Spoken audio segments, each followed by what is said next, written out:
emisión de Ciudad y Comunas por la señal de Arinfo TV. Esta idea de ir construyendo una agenda alternativa para la Ciudad de Buenos Aires, aquella que es importante aunque no salga en los medios masivos de comunicación, porque tiene que ver con todo lo cotidiano, con nuestra vida diaria, y hoy vamos a hacer eje en el tema de los espacios verdes de nuestra ciudad, los parques, plazas, todo lo que influyen en nosotros y todas las falencias que hoy por hoy tenemos en esta materia. Para ello tenemos a una invitada de lujo que es Sonia Berman, una persona que viene trabajando desde muchísimos años en rescatar todos los valores de nuestros espacios verdes, que ha rescatado la obra magnífica de Carlos Taís y que hoy con ella vamos a adentrarnos un poco en analizar cuál es la actualidad de estos espacios en nuestra querida ciudad de Buenos Aires. Así que vamos a ir a una muy breve pausa y enseguida iniciamos esta recorrida virtual por los espacios verdes de la ciudad junto a Sonia Berman.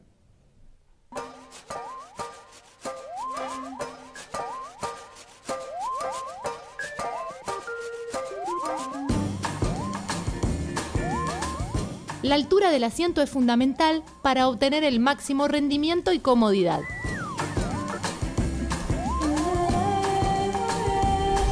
Los brazos van relajados y las manos en los frenos. Es importante que puedas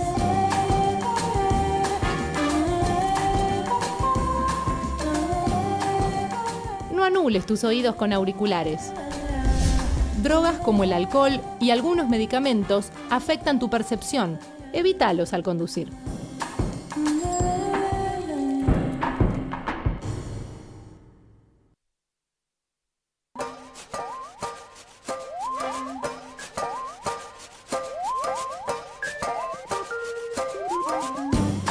Lo transportado no debe superar las dimensiones de tu bici. Que tu carga no te distraiga ni te haga perder el control. Lo ideal es ubicar la carga sobre el cuadro de la bici y que todo lo que llevas quede sujeto.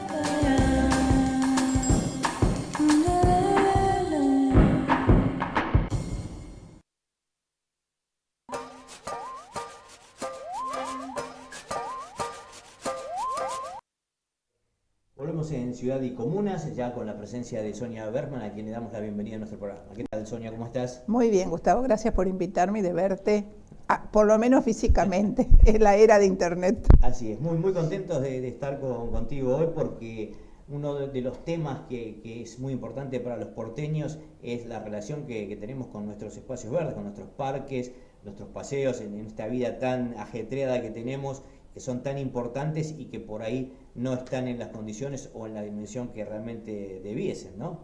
Sí, los que hay y los que no hay, que tendrían que haber, y los que perdimos, y los que están. Bueno, siempre digo que una cosa es el uso y la otra el abuso de los espacios verdes, ¿no es cierto? Porque Buenos Aires es una ciudad con una población inmensa. No le creo a los censos, en absoluto nunca les creí, porque nadie con sentido común puede aceptar que tenemos la misma cantidad de habitantes que en 1936, por ejemplo. Entonces, nosotros en aquella época teníamos muchísima menos gente y teníamos muchísimo más espacio vacío, aire y espacios verdes. ¿Por qué estoy diciendo que antes había más, además de la relación superficie-habitantes? Porque con el tiempo se cree que el espacio verde sirve para todo. Entonces en el espacio verde se instalaron clubes de jubilados, alguna época que había bancos de dinero, ¿no? El Banco Ciudad, que se construyen cosas, que es una locura. Por ejemplo, en el Parque de la Heras se construyó una iglesia, una escuela. O sea, se hizo antes del parque, pero eso le quita superficie verde. Y además, creo que la gente, los funcionarios que se ocupan de los espacios verdes, no tienen una formación adecuada, porque esto de pavimentar, embaldosar y poner cemento en los caminos, en los bancos, en los espacios verdes de Buenos Aires, produce varias cosas. Primero, disminuye la superficie verde, que es importante no solamente por la higiene y la recreación, sino por la respiración y por una cuestión psicológica que necesitamos el verde. sino que además cambian la relación entre el diseño original de una plaza y lo que nosotros recibimos ahora. Y además, con las inundaciones que sufre la ciudad, se restringe la superficie de absorción. Entonces, nosotros antes teníamos muchas calles de tierra. La gente lo ve como un retroceso, pero no es un retroceso. La ciudad no puede ser todo cemento. El cemento es un material que está en contradicción con la volatilidad de la vida, digamos.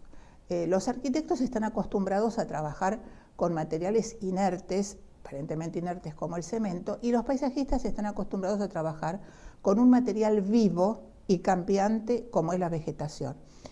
Y si no hay una conexión, un entendimiento, una relación entre estas dos disciplinas, digamos, la ciudad lo sufre y la ciudad somos los habitantes. Entonces nosotros tenemos un sobreuso desmedido de los espacios verdes, cada vez los espacios verdes tienen más cemento. Antes los espacios verdes que se hacían en la época secular, que mucha gente dice, ay, le copiaban a Francia. Sí, le copiábamos a Francia y vivíamos mejor. Tenían, por ejemplo, los bancos de madera, no los bancos de cemento como ahora. Entonces son todas pequeñas cosas que influyen en eso. Yo recuerdo cuando se hizo la plaza, por ejemplo, San Miguel de Garicoitz, en las 8 esquinas de Álvarez Tomás y Forest. Yo vivía a 2 cuadras de ahí y me acuerdo antes estaba ahí el estacionamiento de los camiones de la basura. Era un lugar horroroso.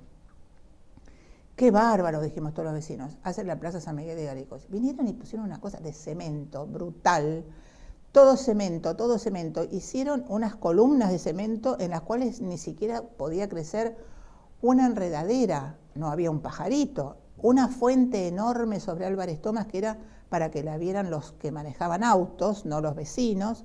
Bueno, esa plaza no era una plaza como debía haber sido, ¿no es cierto? Y bueno, ahí está, la fuente murió, estaba llena de basura. Finalmente, ¿qué hicieron? Sacaron la fuente, pusieron césped, arreglaron como se pudo.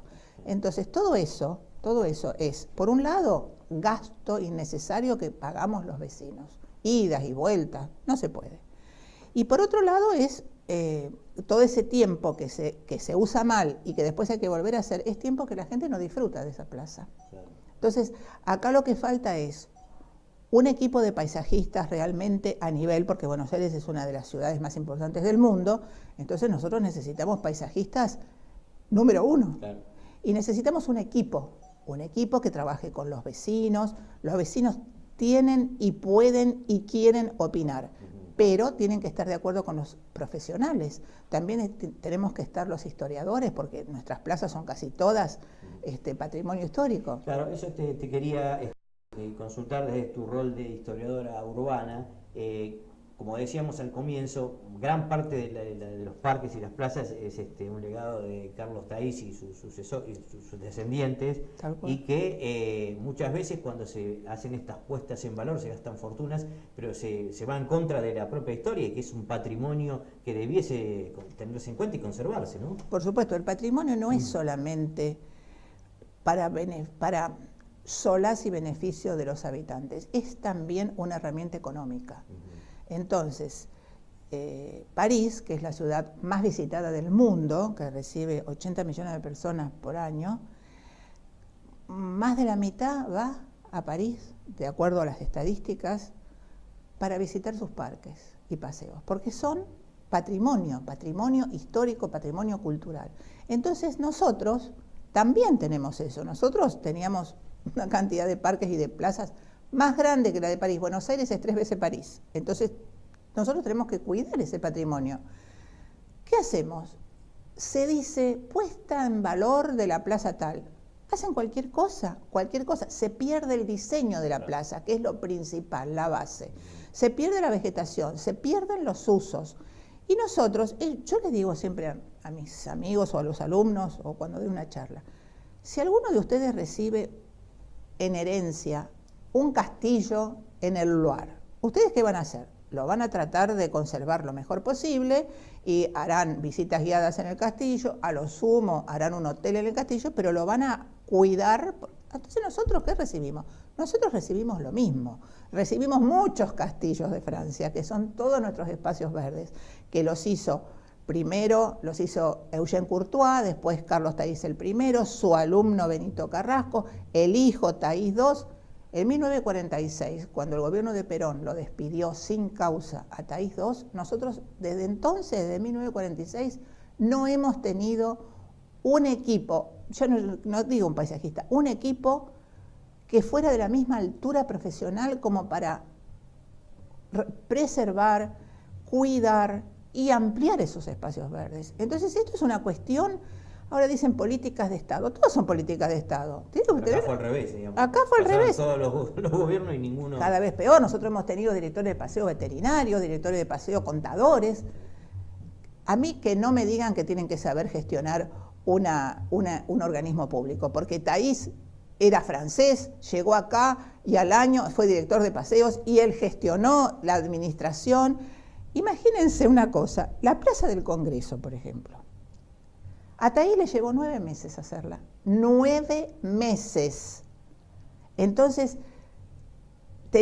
había, qué sé yo, no sé, por ejemplo, 200 obreros en la dirección de paseos. Ahora hay 5.000, porque si contamos los que trabajan ahí, las empresas privadas, más los padrinos, más no sé qué, son como 5.000. Y entonces, si se hizo todo con tan poca gente, ¿por qué ahora hay tanta gente y no se puede mantener? Yo creo que porque no hay una cabeza que sepa realmente cómo hacer las cosas. Sí, justamente hace poco tiempo estuvimos hablando con Carlos Thaís III de este tema, y él nos decía que, según su criterio, había un mantenimiento aceptable de los espacios verdes. Carlos Thaís IV. Cuarto, perdón. Ya perdí la noción. Que había un mantenimiento aceptable en cuanto a corte de césped, limpieza, pero no hay nada en cuanto a la creatividad o a la innovación en materia de flores, plantas, colores, que eso no existe, ¿no? En la ciudad, eso se fue perdiendo, lamentablemente. Y fue en el año 1908, Thaís I, bueno, todo se preparaba para el centenario de 1910. Entonces, Thaís dijo, yo voy a poner flores. Y empezaron los colores dentro de los parques. Eso se fue perdiendo por muchas razones, por el costo, porque se requiere mucha mano de obra, no por las plantas, porque una planta es lo más barato que hay, lo más barato, pero es el poner la planta, el cuidarla, el regarla y el vandalismo. ¿Cómo puede ser que cuando nosotros terminamos de restaurar el Rosedal, que fue un trabajo único en el mundo, que se aplaude en los congresos mundiales de paisajistas, al poco tiempo entraron los de River, saltaron la verja y rompieron todos los rosales rojos y blancos porque eran rojos y blancos. Y había una seguridad privada. Pero ¿qué le pasa al pueblo argentino? No tiene educación, no tiene castigo, no hay premios y castigos. Entonces, si vamos a dejar todo así, bueno, todo se deshace. Y en materia normativa, si bien las leyes, además de que existan, hay que respetarlas, sí. ¿Existe un marco normativo de considerar a los espacios verdes como áreas patrimoniales? ¿O habría que quizás incorporarlo? ¿Cómo bueno, es el tema? En la ciudad hay tres grandes grupos. Uno son los lugares históricos que fueron nominados por la Comisión Nacional de Monumentos, porque son, por ejemplo, la Plaza San Martín, la Plaza de Mayo, que son bienes patrimoniales a nivel nacional. Después tenemos los que son a nivel municipal de la ciudad, que son los que están comprendidos en los APH, Área de Patrimonio Histórico, Área de Protección Histórica, perdón. Bueno, estos, tenemos el caso de la Recoleta, que era una PH, sí. y sin embargo se demolió para hacer la estación de subte, y bueno, y sabemos todas las consecuencias nefastas que eso trajo, principalmente para mí. Bueno, y después tenemos todo el otro grupo, que no tiene ninguna normativa, y que viene el vecino y pone un gomero donde tendría que haber un jacarandá, y viene el otro y pone una estatua de no sé qué, se roban la fuente. Entonces, lo que hay que hacer es tener una mirada global de todo eso y decir, muy bien, ¿cómo congeniamos las distintas partes? ¿Cómo hacemos para que cada uno de estos sitios y de estos espacios patrimoniales tengan su justo uso, su justa conservación y su justa legalidad? Entonces, en este sentido, yo creo que ahora con el cambio radical que hubo en la Comisión Nacional de Monumentos, se va a lograr hacer una política diferente, pero todo lleva tiempo. Y nosotros sabemos que acá los periodos presidenciales son de 4 años, lo cual no se puede hacer nada, porque no es como antes que uno programaba en un mes y Taís lo hacía en 9 meses. Ahora se demora todo mucho porque hay mucha burocracia. Entonces, lo que hay que hacer acá es tener un plan integral hecho por un equipo multidisciplinario y llevarlo a cabo no importa quién esté políticamente al mando de la ciudad o al mando del país, porque lo que yo estoy diciendo es igual para Buenos Aires, Rosario, Tucumán, Córdoba, lo que sea. Porque un tema espantoso, porque realmente espantoso, es, por ejemplo, las concesiones las concesiones de espacios públicos, de espacio verde, y otras son las usurpaciones. Yo, por ejemplo, al señor Guillermo Vilas lo admiro, seguí toda su carrera, pero la ciudad no tendría por qué darle un espacio del Parque 3 de Febrero para que tenga su club. Y así hay millones de ejemplos, millones de casos. Entonces, eso no puede ser, no puede ser. Sí, es preocupante. Hay muchos aristas para tocar en materia de los espacios verdes. Te propongo hacer una muy breve pausa y seguimos profundizándolo. Genial, Gustavo.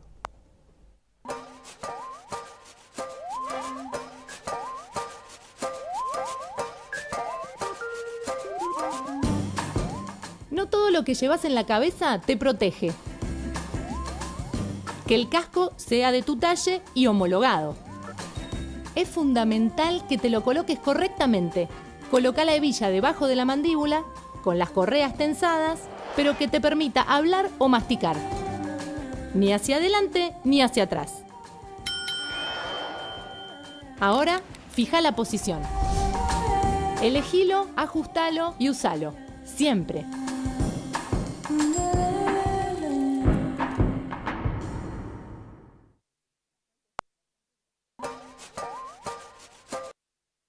Seguimos en Ciudad y Comuna hablando de nuestros espacios verdes, las plazas, parques, con Sonia Bergman. Y cuando hablamos también de espacios verdes, tenemos que hablar también de los monumentos y las fuentes que están dentro, ¿no? Y en este aspecto sé que se está trabajando con una óptica más distinta a la anterior, ¿no? Comentanos un poco este tema. Sí, bueno, yo siempre digo que una plaza es un micromundo en el cual se refleja un macromundo, ¿no? Porque nosotros tenemos no solamente el diseño, lo verde, la infraestructura de servicios, el agua, la iluminación, los monumentos, las fuentes.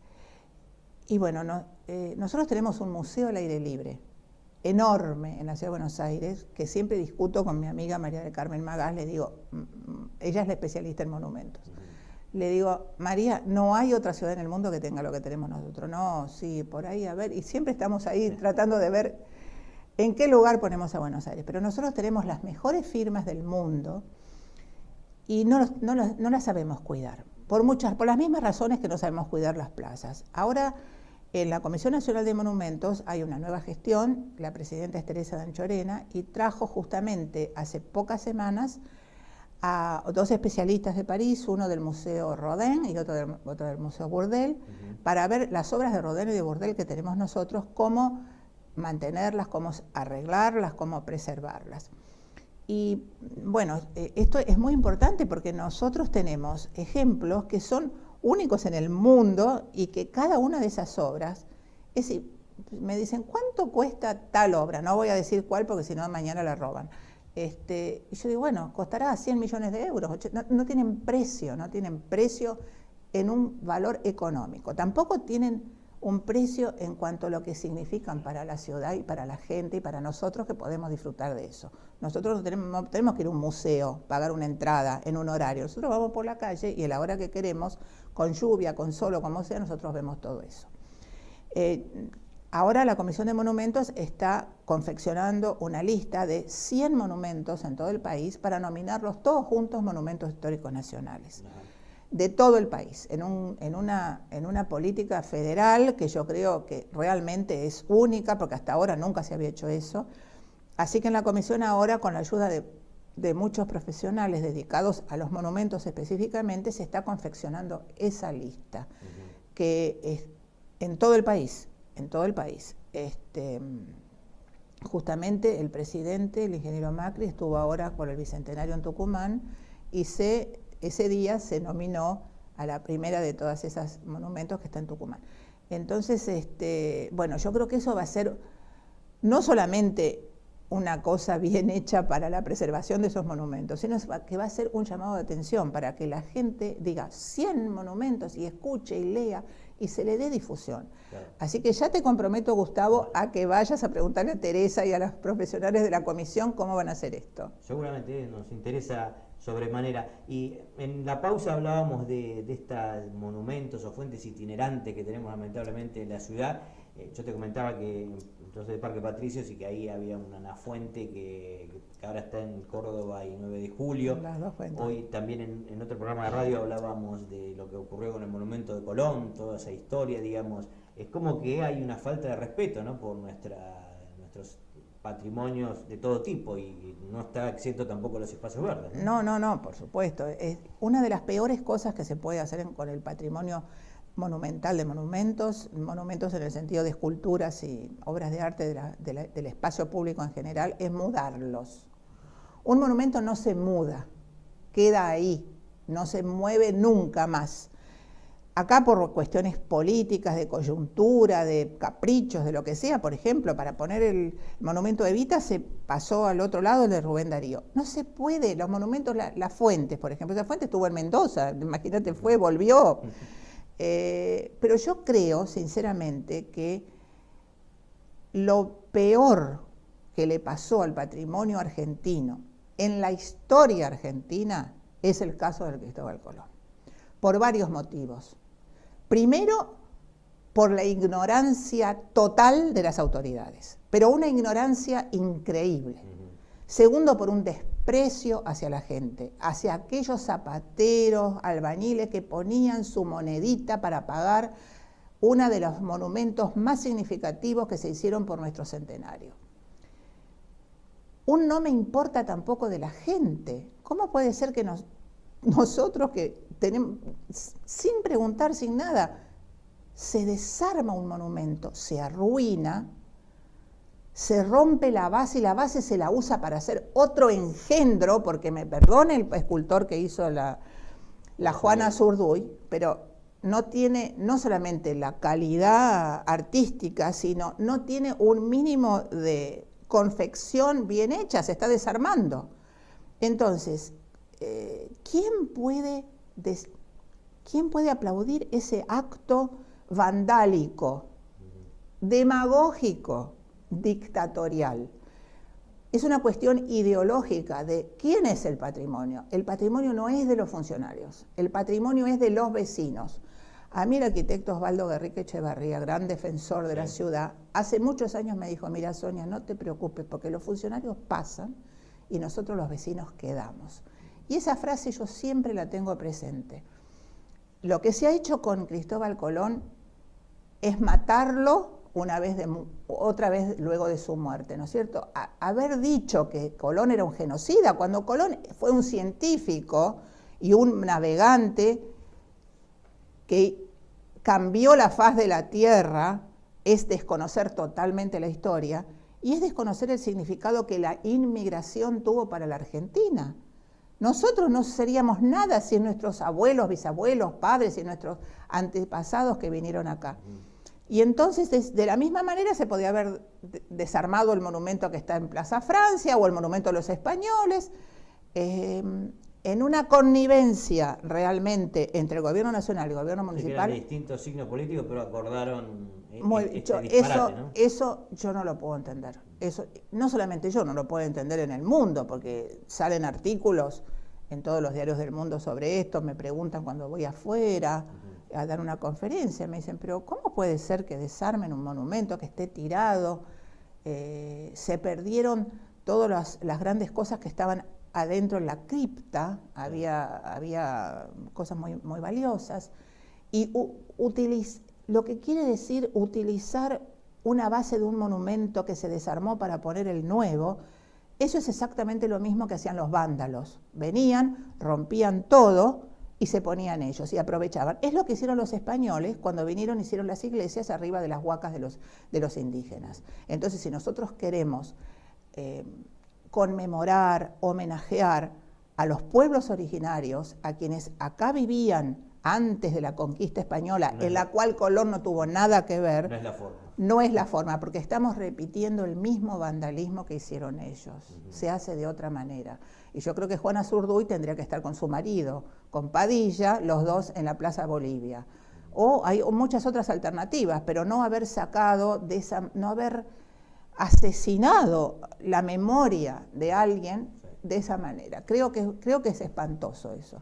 Sonia, hablabas también de que los vecinos tienen que emitir su opinión, participar. En nuestra ciudad, lamentablemente, salvo lo que fue el Parque Avellaneda, donde hay un plan de manejo donde participan el Estado y vecinos, sí. no se ha podido reproducir eso en otros lugares. ¿A qué lo atribuís? Ese plan de gestión del oeste que yo estuve desde el principio, sí, eso fue una construcción vecinal política de gestión muy buena. Yo creo que es porque los vecinos, te voy a decir algo, perdón que corto, ¿no? Cuando surgió Amigos del Lago, que fue la primer ONG de vecinos para defender un parque, después de eso se crearon como 100 otros grupos, ONGs, pero yo creo que los vecinos están cansados de que no se los escuche, están cansados de trabajar y decir, bueno, yo pido esto, pido lo otro, y que le prometan y que después no se cumpla. También tienen miedo, porque si a mí, por defender la Plaza Intendente Alvear, me hicieron un juicio de $3 millones en personal, los vecinos dicen, mejor no participemos, porque ¿para qué vamos a participar si después nos van a culpar de alguna cosa que no hicimos? Yo creo que hay que establecer un sistema participativo, como se hizo, por ejemplo, que lo hizo Gabriel Burgueño en el parque de Barracas, que se hizo, de La Boca, perdón, que se hizo un diseño participativo. O sea que hay que establecer normas, hay que establecer estructuras, hay que fortalecer las instituciones que están muy venidas a menos, y la voz del vecino tiene que ser no solamente valorada y escuchada, sino que tiene que tener peso legal. Por ejemplo, la banca del vecino, que hace, no sé, 20 años que estamos esperando que se cumpla, tiene voz pero no voto. Eso no puede ser. No puede ser que las audiencias públicas no sean vinculantes. Yo me acuerdo hace más de 10 años, cuando estábamos participando muchos vecinos en la audiencia pública de los estacionamientos bajo las plazas, estábamos muchos vecinos, pero muchos vecinos explicando nuestro parecer, a favor, en contra, lo que sea. Nosotros no habíamos terminado la audiencia pública y en el salón de al lado los diputados ya lo habían aprobado la ley. Entonces eso fue una cachetada. Yo después de ese día dije, no voy más a ninguna audiencia pública, porque ¿qué sentido tiene? Entonces acá pasa lo mismo que en todo el país.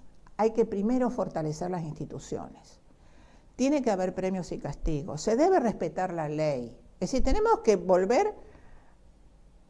Los mexicanos tienen esa palabra tan